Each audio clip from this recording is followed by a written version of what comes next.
police सरकारी दबाव रे प्रेशर रे काम न करू पुलिस नारी सुरक्षा पाई काम करू एथिपाई आज एठी आमे धारणा रे बसछु एफआईआर हेछि तारो एक्शन तुरंत लियो आउ जेते पुलिस स्टेशन रे एफआईआर नहीं ना हो एफआईआर नियो एवं नारी को न्याय दियो बलंगा पीड़िता अपराधी 3 अपराधी को गिरफ्तार करो जेते पुलिस स्टेशन रे केस अछि एफआईआर हेछि तारो एक्शन तुरंत लियो आउ जेते पुलिस स्टेशन रे एफआईआर नहीं ना हो एफआईआर नियो एवं नारी को न्याय दियो पुलिस सचेतन हो पुलिस पक्षपात न करू पुलिस घंटा ओढ़ेवा चेष्टा न करू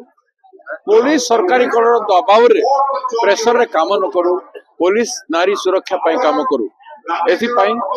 आज एठी आमे धारणा रे बसछु पुलिस निर्देशालय सामने रे एवं तापर भी शुणिबे नाही ता हेले आमे सब पुलिस स्टेशन को घेरो